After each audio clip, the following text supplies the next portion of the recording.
Welcome back, brothers and sisters, ladies and gentlemen, to another episode of the Judgment of God, Sin is the Issue. In part 3 of Marijuana versus the Scriptures, we will be answering the big question. That is smoking weed equated to witchcraft? In order for us to answer this big question, we first need to understand the origins of witchcraft from a biblical perspective. In part 3 of this teaching, we will be exhaustively explaining how witchcraft is equated to marijuana intoxication. In addition, we will take you through a thorough, in-depth study about the connection between sorcery, marijuana, and the Bible. This information that will be provided has been verified and compiled for the glory of Yah. Let's finally bring clarity that cannot be refused or refuted. This evidence is shocking, however convincing, especially to those who oppose the idea. So, without further ado, let's begin.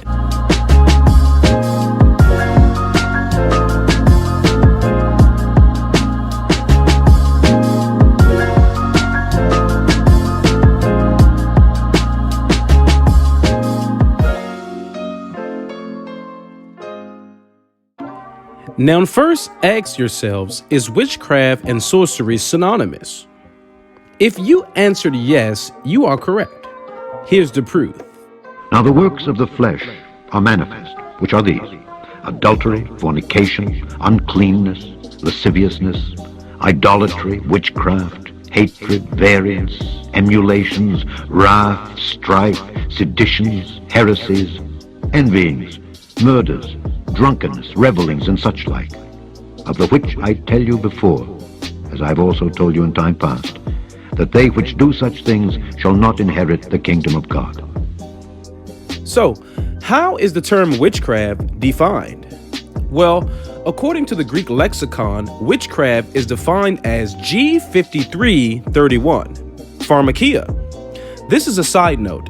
Pharmakia, have you guessed, is where we get the words pharmacy, pharmacist, and pharmaceuticals, which relates to the practice of preparing drugs, i.e. medicine. Now, witchcraft, or G5331 pharmakia, is defined as 1. The use or the administering of drugs, 2. Poisoning, 3. Sorcery, magical arts, often found in connection with idolatry and fostered by it. The Strong's definition gives us greater understanding. It states magic, medication, sorcery, and witchcraft. The etymological history of the word pharmakia derives from G5332, pharmakus, which means one who prepares or uses magical remedies, to a sorcerer. The Strong's definition states a spell-giving potion, a poisoner, a pharmacist, a sorcerer. So yes, witchcraft and sorcery are interchangeably the same. And throughout history, those who have practiced the craft of pharmakia were definitely affiliated with supernatural activity, which we will explain shortly. However, just with this little bit of information, it is safe to say so far that in biblical context, we can all identify that witchcraft, which is defined as pharmakia, falls in the category of drugs, magic, poisoning, potions, etc. Now, originally, the word pharmakia was used only in the sense of medicine. Let's expound. According to Plato, who was an Athenian philosopher during the classical period in ancient Greece, Plato talked about the different kinds of medicinal treatments: cautery, incision, the use of drugs, or pharmakia, and even starvation. In the beginning, the Greek word pharmakia was a medical term, and it had to do with the proper use of drugs and not the contrary. Later, pharmakia took on an entirely different meaning. The learned theologian William Barclay says that pharmakia began to denote the misuse of drugs, that is, the use of drugs to poison and not to cure.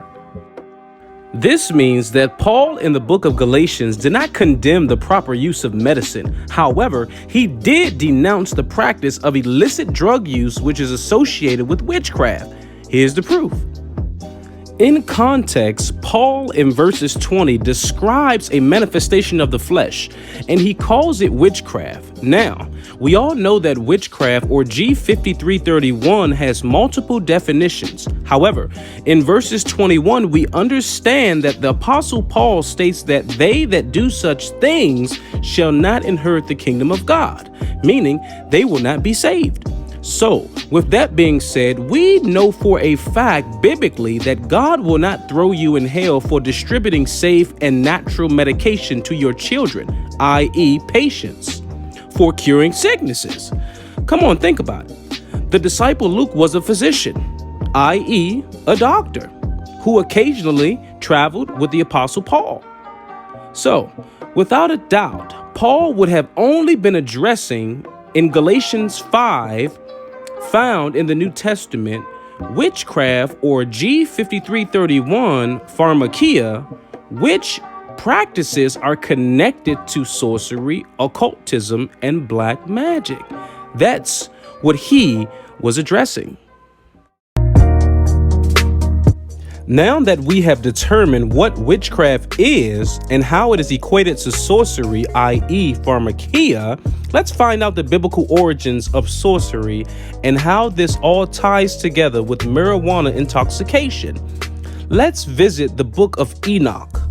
The book of Enoch is one of the apocrypha books, those that were left out of the official biblical canon by the Roman Catholic Church. The manuscripts that were found in the Qumran caves during the early 1900s predates the death and resurrection of Christ. However, the authenticity has been verified by scriptures and scholars to be accurate and true. So with that being said, let's now read about how witchcraft or sorcery was originally introduced to mankind.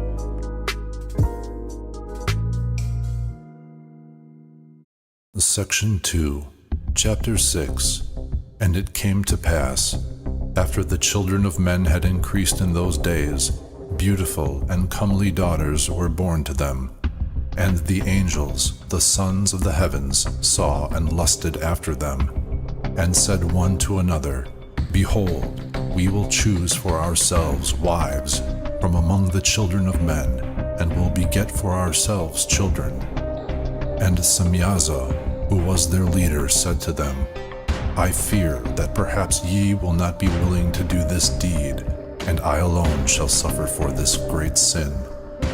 Then all answered him and said, We all will swear an oath, and bind ourselves mutually by a curse, that we will not give up this plan, but will make this plan a deed. Then they all swore together, and bound themselves mutually by a curse, and together they were 200.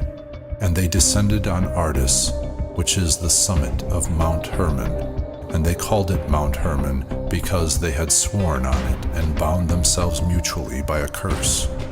And these are the names of their leaders: Semyaza, who was their leader, Urakibarameel, Akabiel, Tamiel, Ramuel, Daniel, Ezekiel, Saraquajal, Aziel, Armers, Batrael, Anani, Zakebe, Samasviel, Sartiel, Turiel, Jomjael, Arizal. These are the leaders of the 200 angels, and the others all were with them.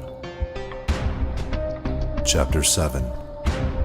And they took unto themselves wives, and each chose for himself one, and they began to go into them, and mixed with them, and taught them charms and conjurations.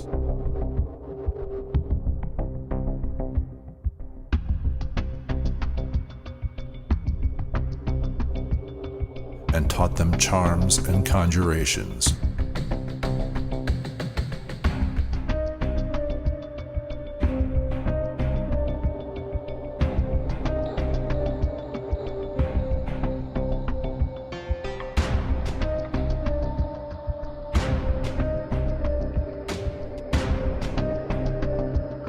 Charms and conjurations.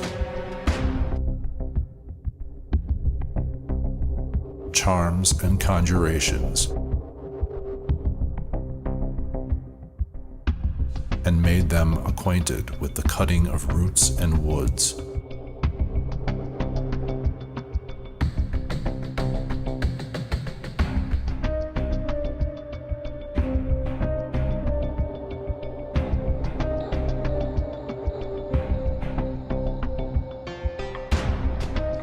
And they became pregnant and brought forth great giants whose stature was 3,000 ells.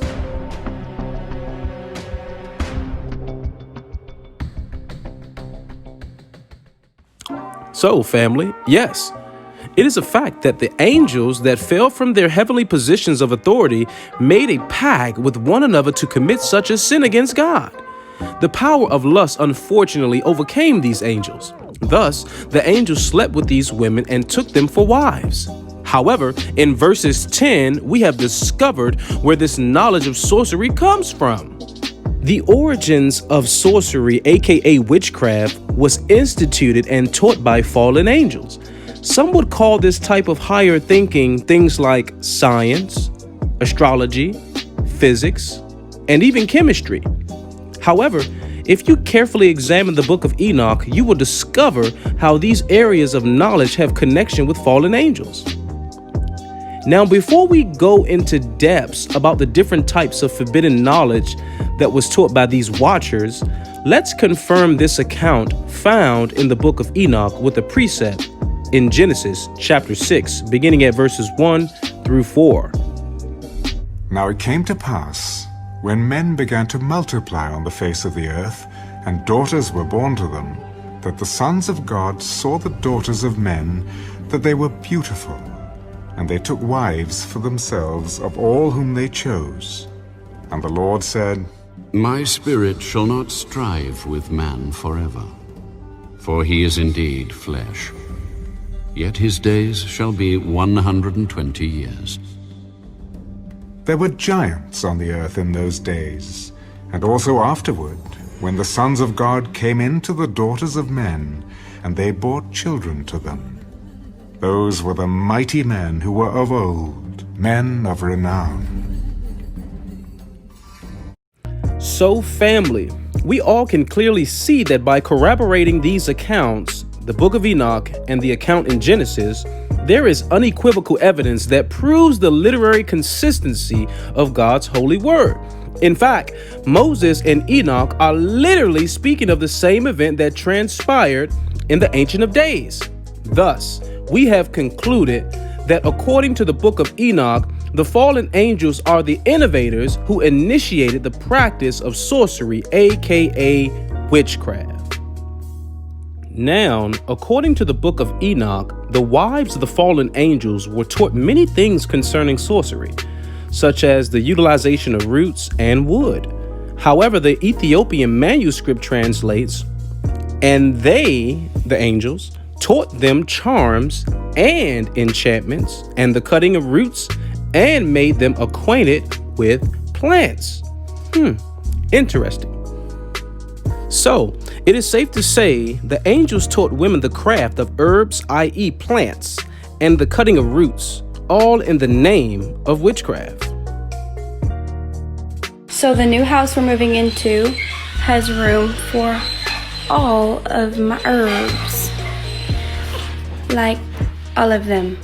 Question: what does cutting roots and being acquainted with plants have anything to do with witchcraft? Answer: it is easy to identify root and herb cutting with those who are into witchcraft. However, we must find a witness to these claims. According to Jarena Dunwich, born December 27, 1959 in Illinois of United States of America, she is a professional astrologer, occult historian, and New Age author, aka a practicing witch.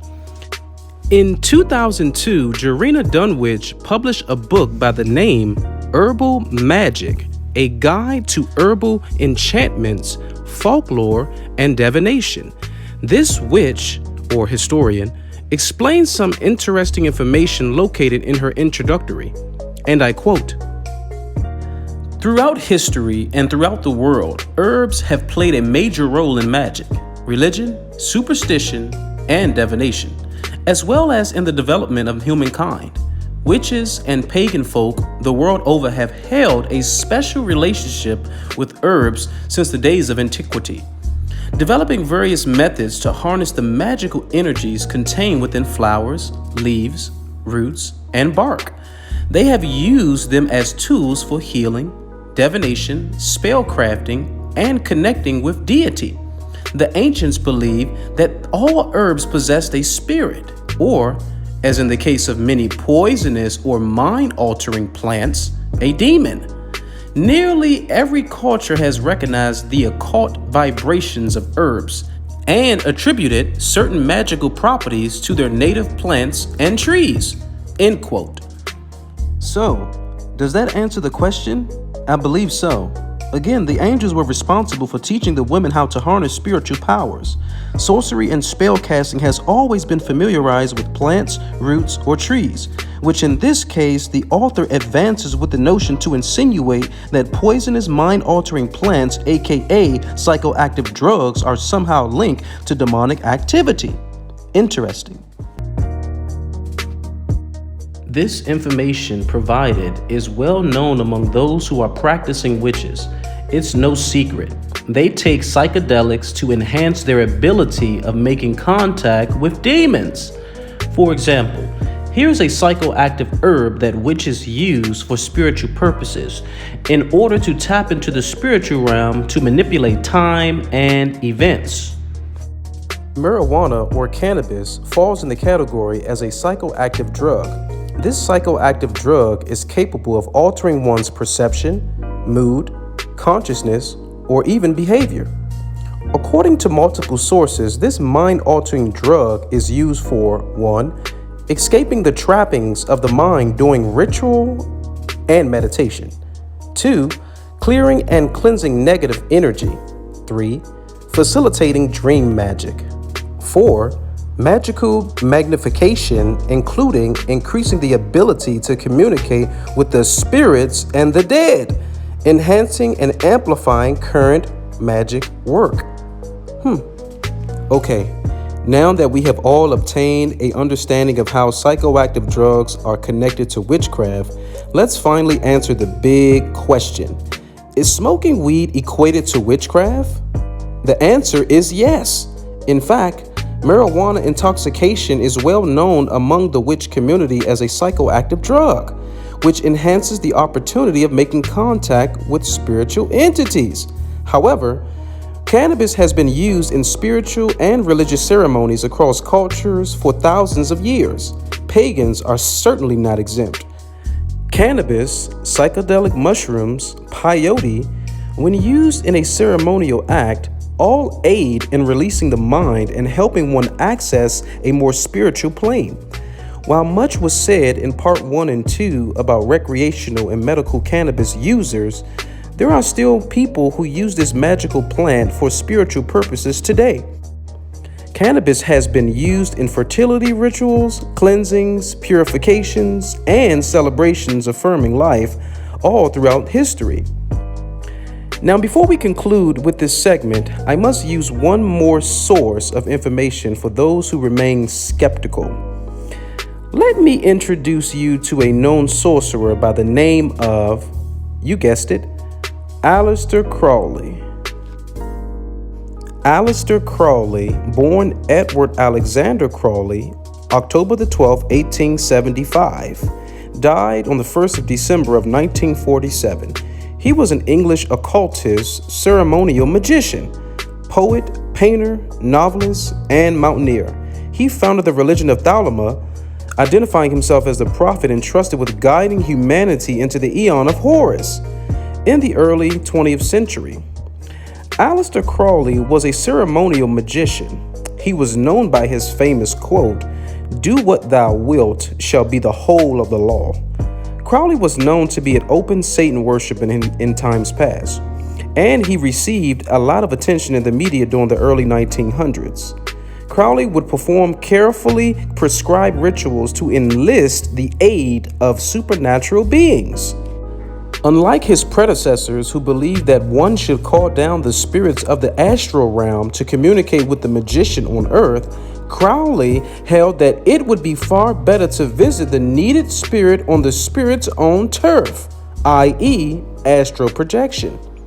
So, the heart of the magical ritual for Crowley was getting the magician literally high enough to penetrate the realm of the supernatural.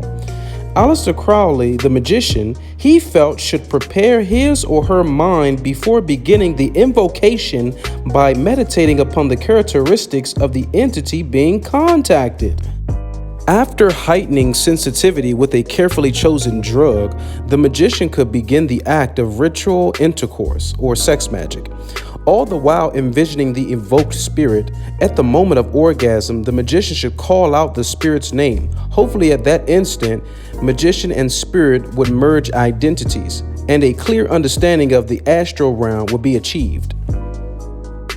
Aleister Crowley was involved in sex magic heavily, and he needed the assistance of these demons to understand the spirit realm more intimately. However, Aleister Crowley believed in taking all types of hallucinogens, aka mind-altering drugs, such as hash, LSD, ecstasy, opium, salvia, cannabis, and heroin in order to open up the gate to the spiritual realm. These psychedelic drugs were very important to Aleister Crowley during his satanic rituals. Aleister Crowley once stated, and I quote, "I was not content to believe in a personal devil and serve him. In the ordinary sense of the word, I wanted to get hold of him personally and become his chief of staff," end quote. In April of 1904, while in Cairo, Egypt, Crowley achieved that goal.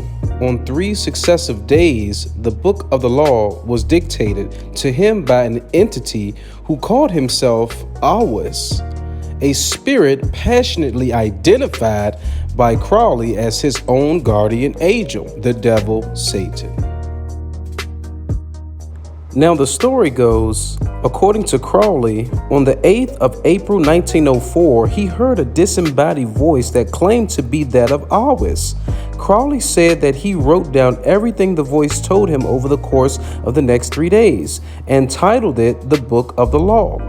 In the Book of the Law, in chapter 2, verses 22, we see something very interesting. Crowley explains what this spirit said to him in 1904, and it reads, "I am the snake that giveth knowledge and delight and bright glory, and stir the hearts of men with drunkenness. To worship me, take wine and strange drugs, whereof I will tell my prophet, and be drunk thereof. They shall not harm you at all. It is a lie, this folly against self. The exposure of innocence is a lie. Be strong, O man, lust. Enjoy all things of sense and rapture. Fear not that any God shall deny thee for this." End quote.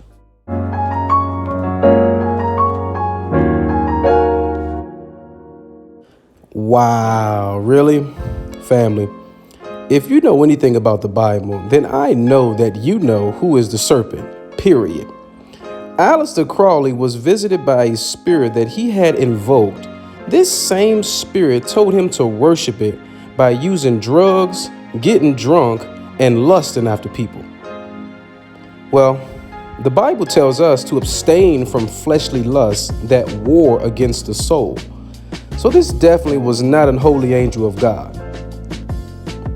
Here's another source that proves his conversation was with Satan himself, who commanded him to be drunken with wine and use strange drugs, aka mind-altering psychoactive hallucinogens, which Satan says, this is how you worship me. So, who is Awis? Here's the proof. According to Crowley's 1914 book titled The Magical Record of the Beast 666, he explains clearly who this entity is, and I quote, "When I was Levi, I drew myself as Ion, or Baphomet, the devil with beast's head. This is the beast throned, crowned, exalted, the leper, the erect, the buttering. Her womb is my city, Babel. This Aeon is then my phallic will, my holy guardian angel, Awes, who is afterwards called Satan. Come, come, come, Awes, come. Thou devil, O Lord, my light, O my father the devil. It have made all things one, being perfect, even as doeth the darkness. End quote. Crowley obeyed these commandments by the devil religiously, incorporating lust and strange drugs, aka pharmakia, as sacraments in a new system of worshiping. Thus, witchcraft, or G5331 pharmakia, found in the New Testament several times, is literally telling the reader whether it be psychedelics, magic, sorcerers, witches, or psychoactive drugs. All these practices are linked to the occult. Thus, by deliberately using these drugs to get high, you are again tapping into the spiritual realm every time you blaze that blunt.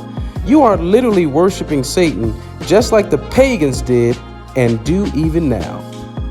You believe that marijuana intoxication is just fine and relaxing. However, every time you light that blunt, you are worshiping your God, Satan.